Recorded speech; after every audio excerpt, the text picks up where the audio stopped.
কত সরকার যায় আসে, কত সংস্কার হয়, কত আন্দোলন হয়, কত বেতন বৃদ্ধি হয়, স্বাধীনতার ৫৫ বছর পেরিয়ে যায়, তবু হোসনে আরাদের জীবন শুধুমাত্র একই বৃত্তে ঘুরপাক খায়।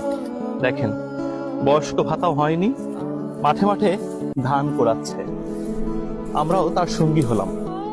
ধান কুড়িয়ে যে ধান পাবেন সেটা দিয়েই চাল তৈরি করবেন, খাবার খাবেন।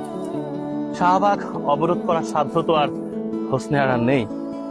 হোসনে আরার সাধ্য নেই গাড়ি ঘোড়া ভাঙচুর করা কিংবা বড় বড় অফিস আদালতে তালা ঝুলিয়ে দেওয়ার। তার রয়েছে শুধুমাত্র এক বুক দীর্ঘশ্বাস। কাকি, বয়স্ক ভাতা হয়নি? আমার বয়স খাতা হয়নি। কেন হয়নি? বয়স হয়নি বলে কাকি তাই? নেই তাই। কাকার কি অবস্থা, সুস্থ না অসুস্থ? ও কাজ করতে পারে না, মুরব্বী হয়ে গেছে, একদম বুড়ো। আপনার ছেলে আছে? ছেলেটা আছে তো প্রতি